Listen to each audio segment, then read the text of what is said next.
Amazing with Jake Brown here, Jake Brown Radio, youtube.com/at Jake Brown Radio, coming to you live to react to a unbelievable Mets win in Atlanta over the Braves. I don't think anyone saw how this game played out coming, but we have a lot to react to. If you're watching this, give us a thumbs up below, comment below your thoughts on the Mets win. Listen, it's April. The game doesn't really matter, but in the grand scheme of things, it does matter. The Mets have been owned by the Braves every year, 3-10 last year, lost 16 of the last 20. They go in there and win, and they win an absolute thriller. I mean, what a game down in Atlanta, and we're here live to discuss it. First off, DJ Stewart, seconds away from the Mets basically cutting him in the eighth inning, still hasn't had a hit this season. JD Martinez, you're just awaiting for when they're going to give him a call. You think maybe it'll be Friday when the Mets return home. He makes a home debut. They make a spectacle out of it. DJ Stewart, go ahead, 2-run homer in the eighth inning. DJ Stewart. I mean, you can't make it up. The unlikeliest of heroes comes through for the Mets. And you just love to see it. DJ Stewart. It's unbelievable. On top of that, the Mets without Ottavino, without Raley, without Diaz, they're without their three head honchos, and they get the job done. Now, we could argue all day about Edwin Diaz. He should be pitching. 3 out of 4 days is that big of a deal. I think teams are being a little extra careful with all the injuries that are going on. So they're being careful with Diaz. He's coming back from the injury. I'm not going to lose sleep over that. Jorge Lopez gets it done. Drew Smith gets out of a big jam in the eighth. I thought he was going to implode. He gets out of it. That took some cojones for him to get out of that. It took some cojones for Jorge Lopez to get out of it because he was getting hit hard. But tea time.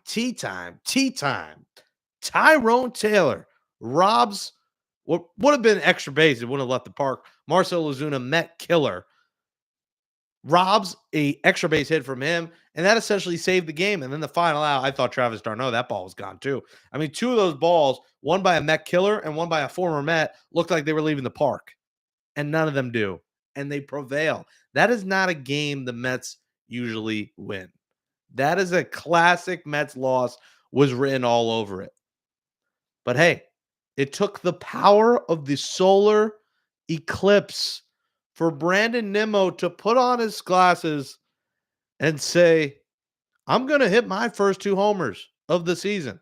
I'm going to drive in 5. Mind you, he's a leadoff hitter.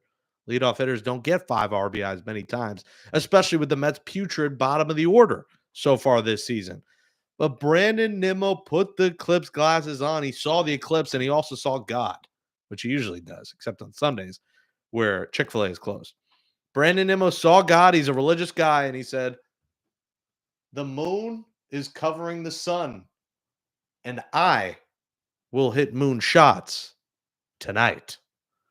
And that's exactly what Brandon Nimmo did. 2 moon shots, DJ Stewart homer, the insurance run, and the Mets closed the door on the Braves. And it's so bittersweet to beat the Atlanta Braves. And it took 8 runs to do it. Julio Tyrone wasn't great. He was not great tonight, but he wasn't putrid. He didn't get through the third, but in the grand scheme of things, he wasn't as bad as probably some people thought, giving up 4 runs. Kept the Mets in the game, and then the bullpen got it done. I mean, we're talking about guys pitching tonight that you never heard of. That's why this was an extra kind of special win.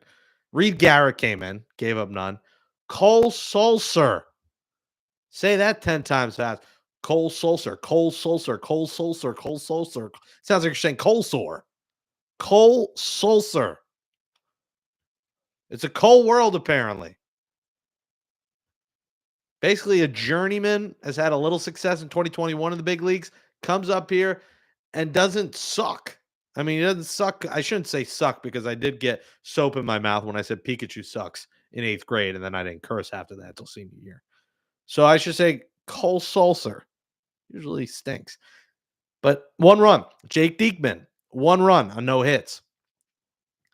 Drew Smith, a hit, a couple of walks. Jorge Lopez, a run on 2 hits. The ragtag bullpen bunch got it done for the Mets. They never win these type of games. And that one, you left that game with a fist pump. You were fired up. You were like, let's go. Now, it improves the Mets to 4-6. They're still not lighting a fire on the rest of Major League Baseball, but they've shown they're competent enough. And listen, they've had so many hurdles with the rainouts, with guys down. I mean, I don't love the idea of you saying these 3 guys are out because teams could plan for that. I don't love that. I don't love the strategy, but it is April 8th.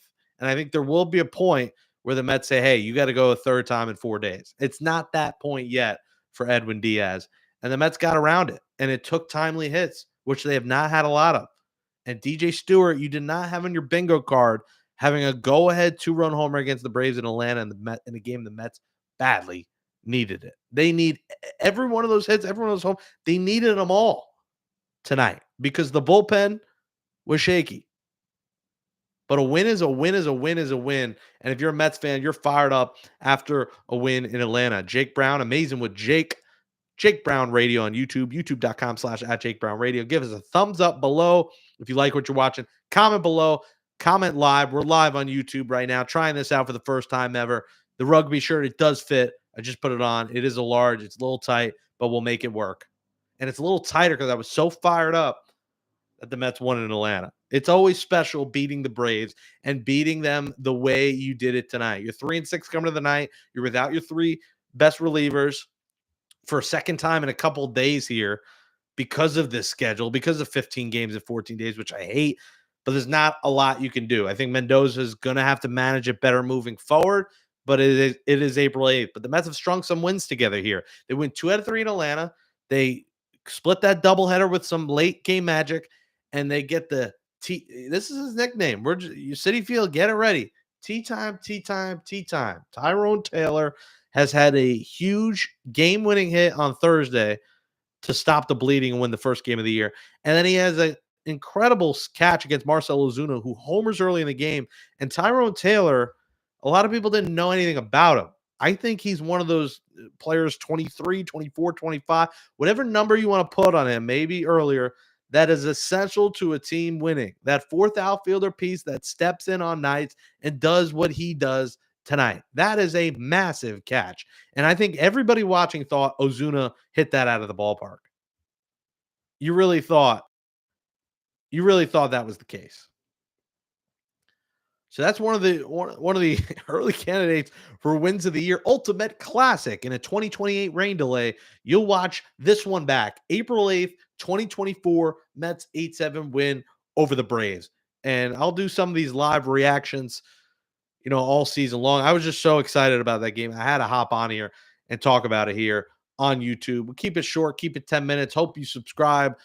Enjoy the journey. Amazing with Jake. YouTube.com/@Jake Brown Radio. Give us that thumbs up below. Comment below. How pumped up are you about that Mets win?